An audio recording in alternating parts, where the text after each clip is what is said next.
and was preparing a festive dinner to celebrate her 40th birthday, inviting only close friends and their families. Lost in thought, she stepped off the sidewalk and onto the parking lot road. Suddenly, a sharp push from behind knocked her off her feet. She fell, dropping the bags onto the asphalt and scattering their contents. She screamed in surprise and pain. "Excuse me, lady. For God's sake, I don't know how it happened. Where did you come from?" The frightened driver of the car helped to her feet, visibly upset about what had happened. "You almost ran over me. Who even gives a driver's license to people like you?" And exclaimed, rubbing her injured hand from the fall. "Well, you should have looked around," protested the stranger, giving him a fiery look. The man lowered his tone. "I'm sorry, I was wrong. Let me take you home. I'll get the groceries now." As he picked up the bags, he began collecting the scattered products. And, regaining her composure, realized she was partly to blame for the accident. She softened her tone. "You're right, it's my fault. I was lost in thought. If you could give me a ride home, I'd be very grateful."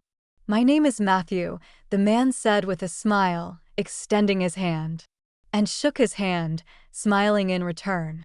On the way home, she and Matthew engaged in light conversation. "Your husband is lucky. He has a beautiful, smart wife," Matthew said. "Unfortunately, I wasn't so lucky. My wife left me with a little daughter. That's how we live. Do you have children?" Anne's expression changed at the question. The topic of children was a painful one for her. After many years of marriage, she had never managed to become a mother. Though she had no intention of discussing this with a stranger, she replied briefly, "No, we don't have children." "We've arrived," Matthew said as the car stopped at the high gate of a large, beautiful house. "And I'm sorry if I offended you." "Don't worry about it," Anne said, noticing his concern. "My nerves have been frayed lately. Thank you again." And quickly unpacked the groceries and started preparing dinner. With the table set in the living room and very little time left before the guests arrived, and tried to call her husband, but he didn't answer. She sighed heavily. Lately, her husband had been staying at work late into the night, often getting irritated at her questions. He mentioned he was working on a critical project and had grown accustomed to his absences. The doorbell rang, and on the intercom screen, Anne saw Gwen and Wes smiling. They had been friends since college and were probably the only friends Anne and her husband had, as Christopher preferred to keep strangers out of their home and life, except for old friends. "And you look stunning. It seems like you're forever 25, Gwen exclaimed admiringly. "You're wonderful. Happy birthday, dear," Wes said, handing Anne a beautiful bouquet. "And where's our hard worker? Isn't he here yet?" "Well, you know how it is. Urgent projects, meetings, and business," Anne replied. "Christopher's always busy. I don't understand how you can endure such a life. You're always alone." "Maybe you should consider going back to work," Gwen suggested, sensing the oppressive atmosphere in her friend's home. "Wes is actually looking for a new specialist. As you know, finding a good architect is as difficult as finding a skilled surgeon. I remember you were the best in the course." Anne sighed. "I'd be happy to, but you know Christopher is against it." Gwen hesitated for a moment, then spoke bluntly. "Forgive me for saying this, but I have to speak my mind. Christopher is selfish and you're being foolish. Don't you see? He's turned you into a housekeeper while he spends his time as he pleases. It's convenient for him." Before Anne could respond, a voice called from the other room. "Well, my dears, I'm glad to see you. Please come to the table. As for Christopher, I hope he can join us soon." The hostess, hoping to smooth over the tension, ushered everyone toward the festive table. Later, after the guests had eaten and reminisced about their student days, Christopher finally arrived home. He was serious, offering polite smiles to the guests, more out of courtesy than genuine joy. "Christopher, you could have come earlier," Gwen said, unable to hold her tongue. "We haven't seen each other for so long. And it's your wife's birthday. Where are the flowers for her?" Christopher, walking into the room empty-handed, replied coldly, "I'm glad to see you all, but work doesn't wait." "Wes probably understands," His tone made it clear he didn't appreciate Gwen's remark. I didn't have time to buy flowers. I was in a rush. Happy birthday, and thank you, dear, Anne replied, opening the box he handed her. She smiled sadly. Christopher hadn't bothered to choose a thoughtful gift. As always, it was a piece of jewelry, and this year was no exception. The atmosphere lightened somewhat with Christopher's presence, but the constant buzzing of his phone interrupted the conversation. By the end of the evening, after bidding farewell to their friends, the house fell silent once more and began clearing the table while Christopher remained absorbed in his phone. When the cleaning was done, she turned to him.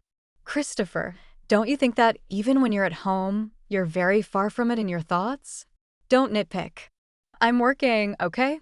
I understand, Anne replied quietly, holding back her tears as she made her way to the bedroom. Once inside, she allowed herself to cry. Despite being married, Anne felt deeply lonely and unwanted. Her father had passed away when she was young, and her relationship with her stepfather had never been close. If it weren't for her friends, she would have been completely alone. And thought back to her conversation with Gwen, seriously considering the idea of going back to work. At least she could be productive and not feel so isolated. The next morning, Anne woke up early and noticed that Christopher wasn't in bed. A bad feeling settled in her chest. She peeked into his study and saw him sleeping on the couch, his jacket thrown over him like a blanket. Her heart sank. Something was wrong with Christopher and their marriage as a whole. After showering and getting dressed, Anne headed downstairs. Christopher was already in the living room, sitting in a chair, staring out the window with a cup of coffee in his hands. He didn't notice his wife's presence at first. When Anne greeted him, Christopher jumped in surprise. You've been acting strange lately. Are you okay? You slept in the office. Are you avoiding me? Is there a problem at work? What's going on? Anne asked, her voice trembling with all the questions that had been weighing on her mind. Christopher sighed, his tone unnervingly calm. We need to talk. Anne nodded. Yes, I wanted to talk to you as well. I know you'll be against it, but I've decided to start working again. I've fallen in love with another woman, Christopher interrupted, his voice flat and motionless. She's pregnant, and we're expecting a child. Anne's vision blurred. She swayed on her feet, barely able to stand. How long has this affair been going on? She whispered, her voice cracking. What does it matter? He replied coldly. I found out about the pregnancy yesterday, if that's what you're asking. Thank you for not ruining my birthday, and whispered bitterly as tears streamed down her face. Let's not have any hysterics, Christopher said, clearly unaffected by her pain. Don't you care about my feelings at all? And asked, her voice filled with anguish. And what about mine? Christopher snapped. I'm 40 years old, and all of my friends already have children. What do we have? And gasped. How dare you blame me for that? You know how much I've been through, how many doctors I've seen. Stop this spectacle, Christopher said dismissively. Why all the drama? Thousands of people get divorced and move on. I'm going to have a son, and I'm finally going to be happy. Tonight, when I come back, we'll discuss the details of the divorce. With that, Christopher slammed the door behind him, leaving and collapsed on the floor, sobbing in pain and humiliation. Christopher, meanwhile, headed straight for Ellen's apartment, the one he rented for her. He wanted to let her know that he'd finally confessed everything to and that they'd soon be divorced. He planned to make his relationship with Ellen official afterward. Using his key, he opened the door, surprised to see Ellen packing a large suitcase. I'm home. Why isn't anyone greeting me? Christopher asked, a smile on his face. Are we going somewhere? Ellen turned to him, slightly startled. Oh, hi, darling. I didn't expect you so early. So, where are we going? Christopher asked, wrapping his arms around her and twirling her playfully. Ellen pouted theatrically. We're going to your beautiful country house, where your wife is currently enjoying herself, she replied with a smirk. I mean, she has nowhere else to go right now. I assume you'll buy her an apartment. Christopher frowned. I can't just throw an out onto the street. I'll find her a place, but I need time. Ellen wasn't listening. I don't care about that. We're family now, and there are almost 3 of us. Yet we're cramped in this tiny apartment while she's living alone in luxury. Our baby needs fresh air, and we're stuck here in the city, breathing polluted air. She stroked her stomach dramatically, tears welling up for added effect. Christopher sighed. You're probably right. Don't get upset. Don't upset our son. We'll move. I'll sort it out. Back at the house, Anne sat on the couch, stunned by her husband's betrayal. She couldn't gather her thoughts. For hours, she sat in disbelief, trying to convince herself it was all a cruel, stupid joke. Christopher will come back and say it was a prank, just a prank, she repeated to herself, like a mantra. Her phone buzzed, making her jump. She didn't want to talk to anyone, but when she saw Christopher's name on the screen, her heart raced. With shaky hands, she wiped away her tears and answered, though her throat was too tight to speak. Are you there? Christopher's voice came through the line. Okay, you don't have to say anything. Listen, I found you an apartment. You need to take a look at it, Christopher said, and didn't bother to listen to the rest of his delusional speech. She simply hung up. Issues like this, she believed, should be discussed face to face, not over the phone. She brewed herself a cup of herbal tea and settled on the cozy terrace of their home. She loved this house deeply. They had bought it together when they were young, poured their hearts into it, and gradually built their lives within its walls. Now, as if none of it mattered, as if all those years together had never happened, Christopher was saying he'd found her an apartment. Scoundrel, and hissed aloud, wiping away her tears. She tried to pull herself together, but the happy moments from their married life resurfaced, refusing to let her rest. The memories haunted her, leaving her in a broken state, unsure whether she could face the emptiness and loneliness that lay ahead. Unnoticed by Anne, evening arrived. She was still lost in thought when Christopher returned home. He found her on the terrace and wasted no time getting straight to business. What was that? You hung up the phone and didn't answer my calls, he said, irritation in his voice. We're adults. Let's part peacefully and amicably. I'm not holding you back.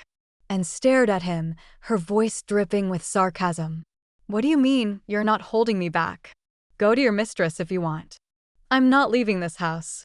You found me an apartment? Fine. Then you go live there. This is my home, and I'm not vacating it for her. Christopher crossed his arms, his tone firm. In the worst case, we'll sell it and divide the money. That seems fair, don't you think? Anne's eyes flashed with anger. This house was bought under my mother's name, remember? It can't be sold, it's still under mortgage. Anne felt her blood boil.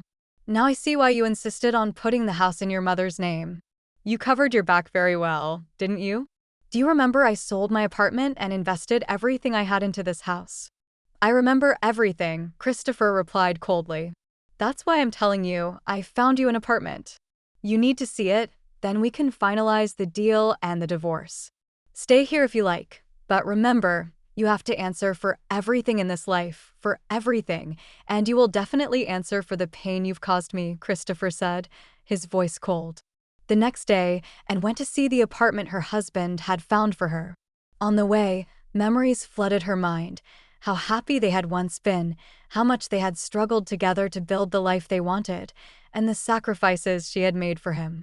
She had given up her career to support Christopher, helping him with complex projects, and now she couldn't fathom how he could so easily replace her. The main reason for their divorce, Anne knew, was their lack of children. It was a painful subject. She had visited countless doctors, taken endless pills, and endured painful injections, all for nothing. The doctors had simply shrugged, unable to explain why, after so many years, they had no children. Christopher had never directly blamed her, but deep down, he believed the issue was with her. It broke her heart to hear him talk about Gwen and Wes and their growing son, a reminder of what they never had. Lost in thought, Anne suddenly realized she had arrived at the entrance of her new apartment. It was on the 5th floor, bright and spacious enough, though nothing like the home she had once shared with Christopher.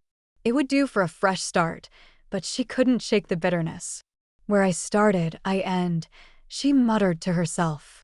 The next day, her suitcases were nearly packed. She had only taken what was rightfully hers. As she stood in the doorway, looking back at the house for the last time, sadness washed over her. This house, where she had invested so much, had never given her true happiness. "Christopher, what is she doing here?" a voice suddenly cried out behind her, and turned to see a young woman standing there, about 20 years younger than her, stunningly beautiful and brimming with confidence. She could have easily been Christopher's daughter. A lump formed in Anne's throat, but she composed herself. "I am still in my home, darling," and replied calmly. "And, by the way, I'm still your lover's lawful wife." Now, what you are doing here is a good question. No shame, no conscience. Where do you people even come from? Disgusting. Turning to Christopher, she continued, "I believe I told you that your mistress shouldn't be here before I left. She is not a mistress. She's the mother of my son, and stop this hysterics, it will get us nowhere." "We're modern people," Christopher said, raising his voice. "Very modern indeed," and laughed bitterly. "Christopher, you've never understood people, and you're so very wrong now. Just look at her. There's a scrolling line on her forehead. I'm looking for a rich daddy." Christopher frowned but said nothing. Ellen rolled her eyes theatrically, her hand brushing lightly over her still flat stomach, a gesture that made Anne laugh softly. "What's your name, girl?" and asked, her voice calm but cutting. "Dear Christopher, this girl is a natural actress. I'm certain the surprises in your life are just beginning." At that moment, Anne's phone pinged with an incoming SMS. Her taxi had arrived at the gate. Breathing a sigh of relief, she grabbed her 2 large suitcases and began rolling them toward the exit. Christopher watched his wife leave, a pang of sadness stirring in his heart. Something was bothering him, gnawing at his soul. For a brief moment, he considered stopping this madness, but Ellen, sensing the shift in him, quickly resumed her performance. "Christopher, my dear, I'm feeling pain in my lower abdomen," Ellen complained softly. Immediately, Christopher snapped back to attention. "You shouldn't worry, my love. The doctor said to rest and avoid stress," he murmured, gently guiding her to sit down, his hand tenderly on her waist. Meanwhile, Anne walked out of the home she had once adored, holding on to her dignity despite the agony in her heart. Watching her husband care so tenderly for the woman who had destroyed their family was unbearable. And what awaited Anne now? She didn't even want to imagine. Once inside the taxi, Anne finally let her tears flow freely. The driver, catching her sorrowful reflection in the rearview mirror, asked gently, "Are you okay? Can I help you with something?" "I'm sorry," Anne replied through her tears. "I just couldn't hold back anymore. My husband brought his pregnant mistress into our home, that's all." The driver, a kind older man, offered a sympathetic smile. "You know, I don't think a beautiful woman like you can ever be replaced. What a fool your husband is." And wiped her eyes and sighed. "I'm 40. He found himself a younger woman." The driver chuckled softly. 40? That's the perfect age to love, live, and thrive. Youth? They've got nothing but wind in their heads. Trust me, I'm 67. In my experience, everything will turn out fine for you. And when that happens, your husband will come crawling back. But by then, will you even want him? It may feel like the end of the world now, but one day, you'll look back and laugh. And was truly grateful to this kind stranger for his words. As she listened, a small seed of hope for a brighter future began to take root in her heart. In her first month at the new apartment, Anne focused on rebuilding her life. The place was spacious and comfortable, but it lacked the warmth of the home where she had spent so many years. Loneliness crept in, and the memories weighed heavy on her, but the hope planted by the driver's words kept her from falling into despair. If it weren't for her childhood friends, Gwen and Wes, Anne would have been completely lost. They supported her as best they could. Wes immediately offered her a position at his company without hesitation, and little by little, Anne settled into her new work environment. The team welcomed her warmly, and when she received her first paycheck after so many years, her joy was boundless. Gwen became a frequent visitor at Anne's new apartment while Wes, on his own accord, cut ties with Christopher. Christopher had called Wes once after the whole situation unfolded, but Wes refused to support his friend's betrayal. One night, Anne stayed late at the office, working on an urgent project that seemed impossible to finish on time. Wes had already resigned himself to the idea that the client would turn to a competitor, but Anne, drawing on everything she had learned over the years, worked tirelessly to save the project. When she finally placed the completed work on Wes's desk, she left the office, exhausted but satisfied. Outside, it was cold and damp, the wind biting through her coat. Shivering, Anne muttered to herself, "I should have called a taxi." As she scanned the street, she noticed the headlights of a parked car on the other side of the road. The street was empty, so she decided to take a shortcut and cross the four-lane road. But the moment she stepped onto the asphalt, a car came speeding around the corner. The headlights blinded her, and the screech of brakes echoed in her ears. She stumbled in fright. "Are you crazy?" Tired of living, a man's voice shouted as he got out of the car. "It's you who's crazy. Watch where you're driving." Anne snapped back, fully aware it had been her mistake. The man's mocking voice was oddly familiar, but the blinding headlights prevented her from recognizing him. "Let me help you up," he offered, extending a hand. "I've got it, thanks," Anne said curtly, brushing off her bruised knees and hands. "I have an important presentation tomorrow, and you've ruined everything. What will the client think of me?" "You should tell them the truth, that you're a reckless person who enjoys throwing herself in front of cars," the man replied sarcastically. "You're a bore." Anne shot back. "But fine, I'll take your offer. You can drive me home, since you nearly ran me over. It's your responsibility now." Reluctantly, Anne climbed into the passenger seat. When she finally got a clear look at the driver, she gasped. "Matthew? If I remember correctly?" "Yes, it's me," the man confirmed with a grin. "I recognized you right away," and they both laughed at the coincidence of nearly being run over by the same man twice. "I remember where you live," Matthew said with a smile. Anne's expression turned somber. "A lot has changed. I don't live there anymore. I've moved to a new apartment by the South Bridge." "Really?" "We're neighbors then," Matthew said, curious. "If you don't mind me asking, why move from a house to an apartment?" "My daughter and I are dreaming of moving to a house for the fresh air." "I divorced my husband," Anne replied quietly. "He bought me the apartment, so I had no choice but to move." "I'm sorry to hear that," Matthew said, his tone sincere. "I remember you seemed so happy not long ago." "That's in the past," Anne sighed. "I couldn't have children, and his mistress got pregnant.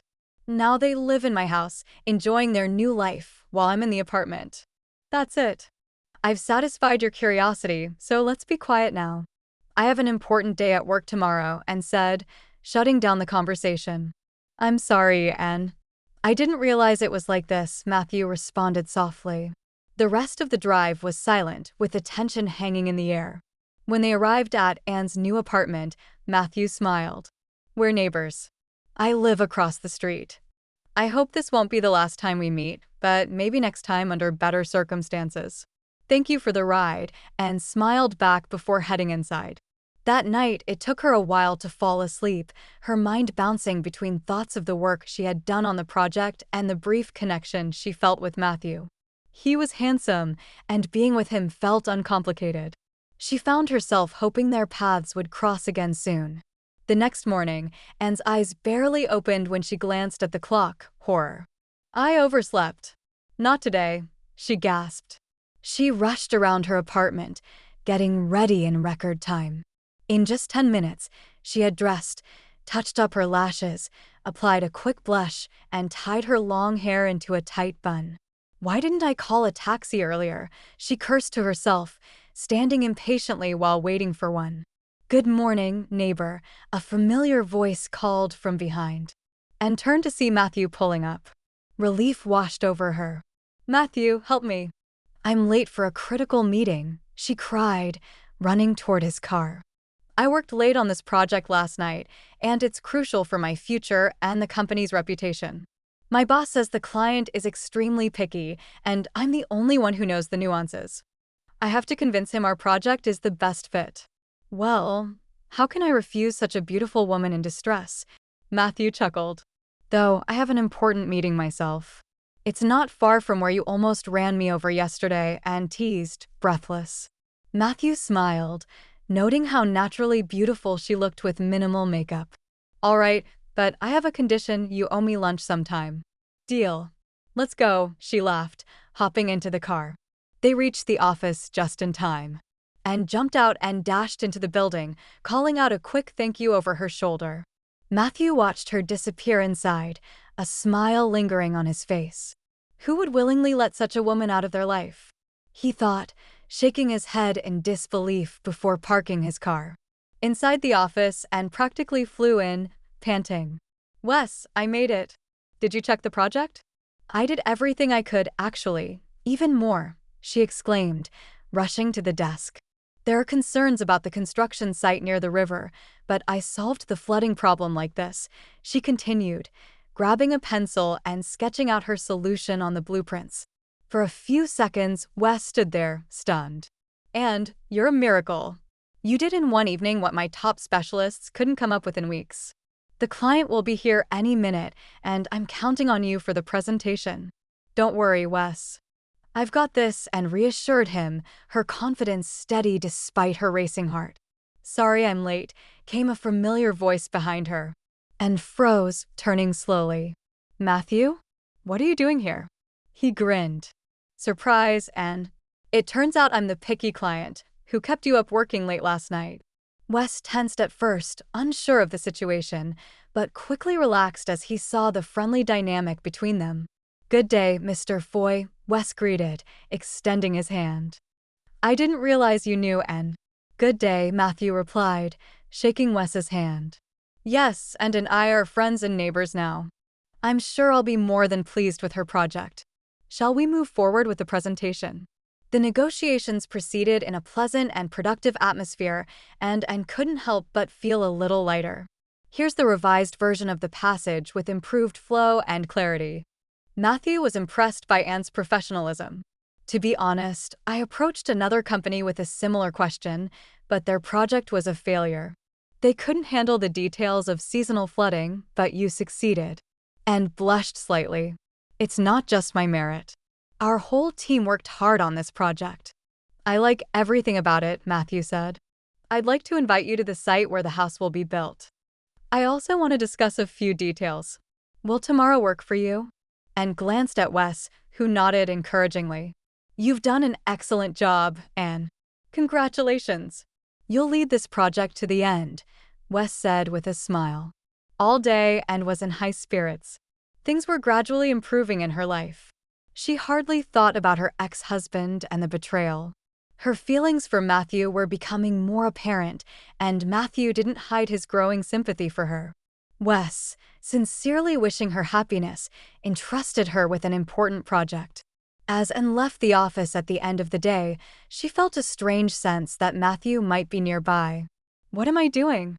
Am I 20 years old? She asked herself, shaking her head. The next morning, as agreed, and waited for Matthew at the entrance. She was always punctual, so when she spotted Matthew in the distance, she couldn't hide her frustration. Hello, Matthew. I've been waiting for you in the rain for half an hour. Hello, Anne. I'm so sorry, Matthew said, looking worried. My daughter got sick last night. Her temperature spiked, and I didn't have your number to call you. Our trip is canceled. Anne felt a pang of guilt. I'm so sorry to hear that. Is there anything I can do to help? I need to go to the pharmacy to get medicine for her. Could you go home and I'll go to the pharmacy? If you need anything, just call me, Matthew said. Anne nodded. Sure. I'll go to the pharmacy and bring everything you need. Just give me your number.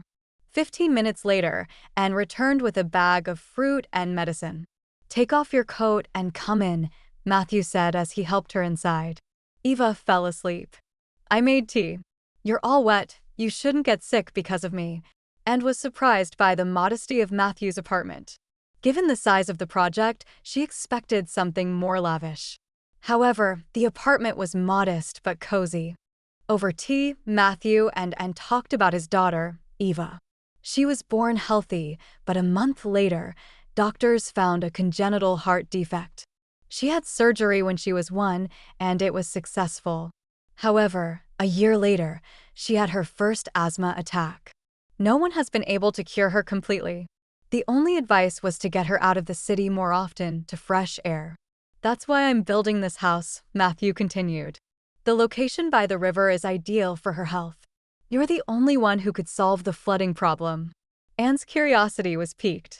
Matthew, if you don't mind me asking, what do you do for a living? It must be tough to raise a daughter alone. Matthew sighed. Yes, it's difficult. When Eva is sick, I'm apprehensive. When she's healthy, I take her to daycare and go to work. I'm a mechanic at a technical service station. I do everything myself because there's no one else to help with Eva.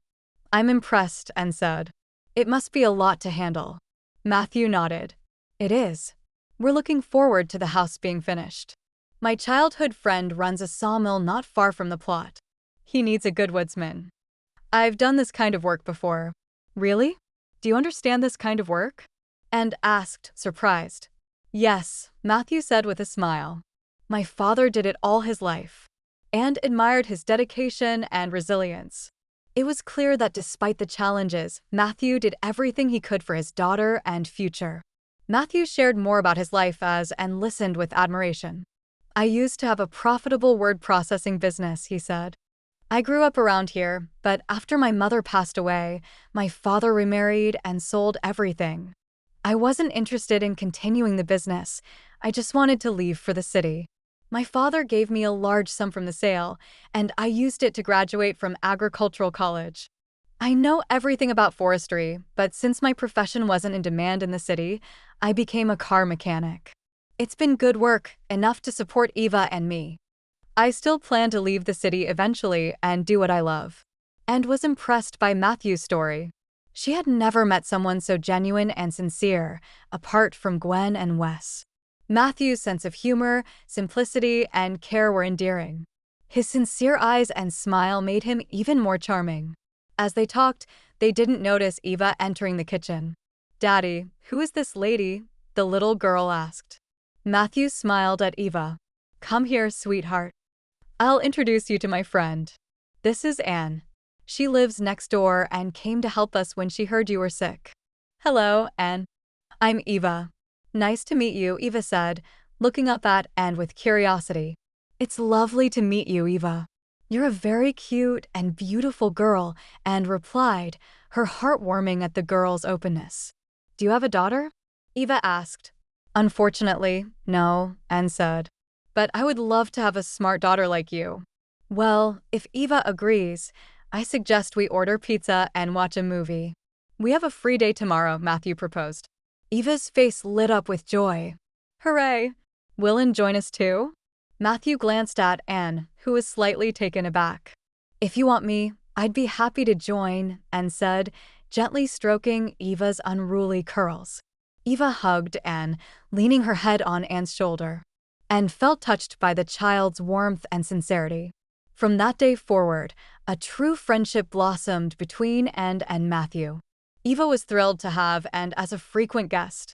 They spent time together playing board games, watching educational films about animals, and going to amusement parks and zoos. Months passed, and Anne could no longer imagine her life without Matthew and Eva. Likewise, Matthew and Eva couldn't imagine their lives without Anne. The house construction was progressing quickly. Wes entrusted Anne with another complex project, which she managed brilliantly. The team now sought her advice on difficult matters, and she was always willing to help. One day, Wes arrived at the office looking unusually troubled. Anne noticed this and decided to check in on him. May I come in? She asked, knocking on his office door and holding a cup of coffee. Of course, Anne. You're always welcome, Wes said with a forced smile. Is everything okay? You seem upset. Yes, you're right, Wes admitted. Remember Christopher? He gave me some money a while ago. He's now having trouble with his business and other issues. Ellen has just had a son, and Christopher is demanding the money back sooner than expected. That's not all. He asked me to tell you that he won't pay the loan for your apartment anymore. He's got his own family now. Anne's heart sank as she processed the news. The uncertainty of her living situation now weighed heavily on her. Yeah, it was to be expected, Anne said with a resigned sigh. I should have known. It was surprising that the property was bought on credit, but Christopher promised to keep up with the payments. Once again, I believed him, and once again, he let me down. Wes shook his head. I can't believe he'd do this to you after everything. You sold your apartment and invested every penny in the house he now shares with another woman. I wanted to confront him, but he refused to meet. He said I should just transfer the money to his account and that we had nothing more to discuss. It's infuriating. I'll pay back my debt within a week, Anne said firmly. I don't understand how he could do this. But the apartment is in my name, and I'm earning well. I have a great boss. I'll manage. You're not alone in this, Wes reassured her. Gwen and I are here for you. Your efforts have greatly enhanced our company's reputation. That's why I'm giving you a well-deserved raise. Anne's eyes lit up with gratitude. Thank you, Wes. Can I leave early today? Everything at work is wrapped up. I need to stop by the store. Today's my birthday, and Matthew and I have picked out a gift. We just need to collect it. You and Matthew picked out a gift together? That sounds serious, Wes said with a smile. Is everything okay? I think it is, Anne replied. I've decided to trust fate. If it's giving me a second chance, then Matthew is a good person, and Eva is a sweetheart. They've truly brought joy back into my life. You deserve every bit of happiness, Wes said warmly. I'm glad Gwen and I can be here for you. Otherwise, I don't know how you would have managed. You've come so far. A year later, Wes admired the newly completed house. You did an impressive job. The house looks amazing, and your flood prevention measures are perfect. When are you planning to move in? Anne, her round belly gently caressed, looked at Matthew with happiness in her eyes. We'll move in once everything inside is finished. For now, we've decided to stay in the city until the baby is born. Great job, everyone, Wes said with enthusiasm. I'm thrilled for you and your new family. Wes, I never imagined a person could be so happy, and said, smiling. Matthew, you've shown such kindness. I truly appreciate everything. I'm excited about starting this new chapter. Wes chuckled. Don't hesitate to ask for help. I'll always be here for you. Anne's family is my family, and that's our rule. Thank you, Wes. I'll need your help as I dive into woodworking. I'm like a fish in water with this business, and soon I'll be setting up production locally. That's wonderful to hear, Wes said. But remember, I won't let Anne go. You and Gwen have been such a support. I cherish our friendship, and I enjoy working with you. Money isn't an issue. All right, enough about business, Wes said with a laugh. Let's go see Gwen and the kids. They're probably missing us. When they arrived home, they saw the children playing with a ball and Gwen setting the table. She had prepared a delicious treat. Anne felt a sense of contentment as she realized that her life, though once tumultuous, was gradually improving. The apartment issue was resolved, and with the support of her friends, she was looking forward to a bright future. Thanks to the lawyer Wes hired, Anne was able to pay off the mortgage on the property with her earnings. 6 months after they met, she married Matthew, and Eva was thrilled to have a new mom, just like her friends. The bond between Anne, Matthew, and Eva grew stronger, and Anne felt deeply grateful for her new family. They shopped for baby items together and eagerly anticipated the arrival of their little one.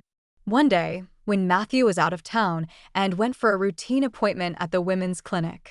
Gwen kindly agreed to look after Eva, especially since her son Tommy was eager to play with his new friend. After leaving the clinic, Anne was in high spirits. The baby was developing well, and there were no complications despite her age. She decided to stop by the mall to buy toys for Eva and Tommy. However, a troubling encounter awaited her at the shopping center. She came face to face with her ex-husband, Christopher. His shock was evident as he froze upon seeing Anne's pregnant belly. And how? Christopher stammered, his surprise palpable. Hello, Christopher. It's none of your business, Anne replied coldly. I heard you had a son. Congratulations. I'd say it's good to see you, but it's not. Goodbye. Without waiting for a response, Anne walked away, leaving Christopher staring after her. Back home, Christopher's young son rushed to greet him, while Ellen sat on the couch, engrossed in her phone. "Hi, Ellen, are we having dinner?" Christopher asked as he entered. Ellen glanced at him with irritation. "I asked you to transfer money to my card. Did you forget? Is that all you have to say?" Christopher asked, feeling frustrated. "You've been acting strange lately. Is everything okay?" "I'm not acting strange," Ellen snapped. "I just don't like being ignored. This isn't a request, it's a demand. I need to update my wardrobe. I don't want to look like I'm from the past." "Shut up," Christopher retorted. "Don't talk about Anne.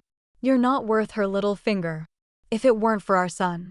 Before Christopher could finish, he walked away to the playroom with the baby. Ellen, realizing she had overstepped, headed to the kitchen to prepare dinner. Christopher tried to calm down by focusing on his son, but the doubts gnawing at him remained.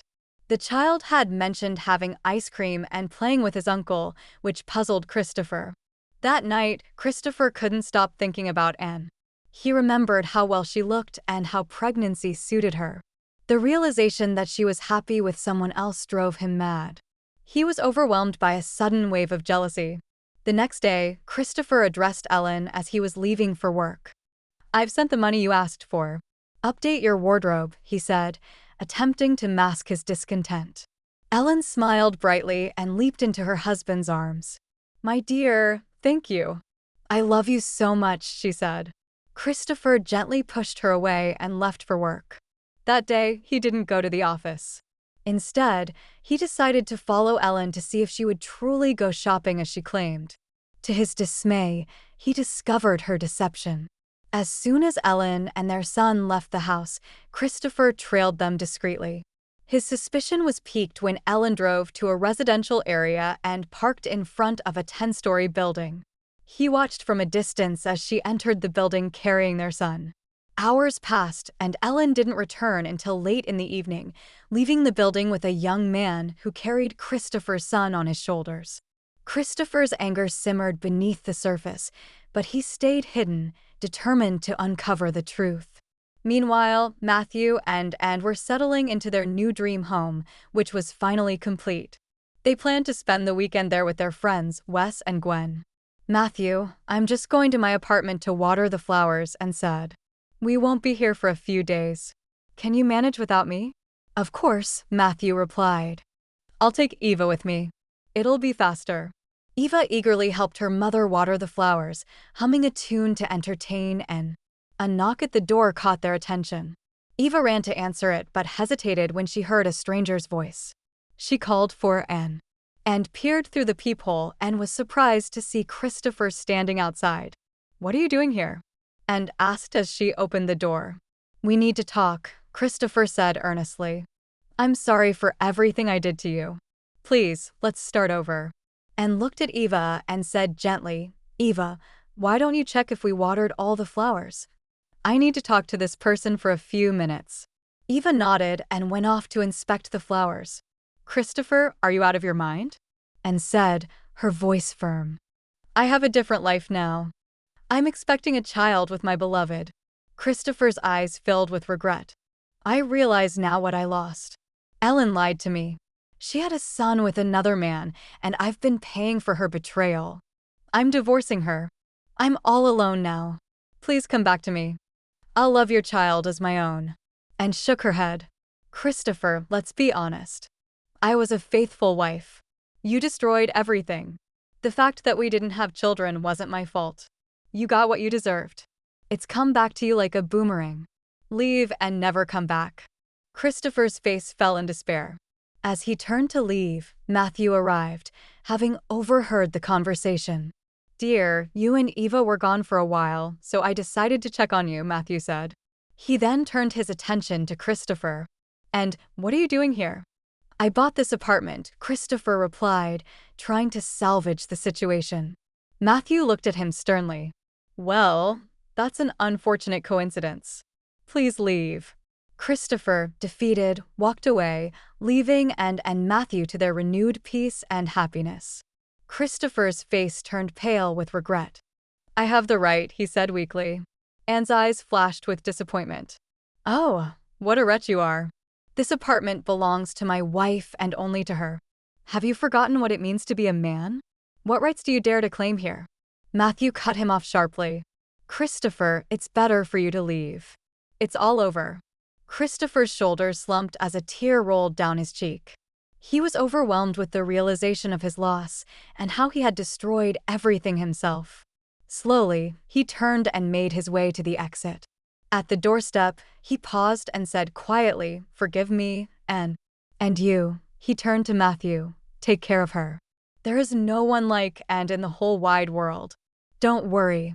I won't miss my chance at happiness," Matthew replied coldly, closing the door behind Christopher. Matthew turned to Anne. "Are you okay?" "Yes, everything is fine," Anne said, closing her eyes with relief as she was enveloped in Matthew's embrace. "It's time for us," Matthew called to Eva. The three of them, filled with happiness, left the building together. Outside, Christopher sat alone in his car, gripping the steering wheel tightly.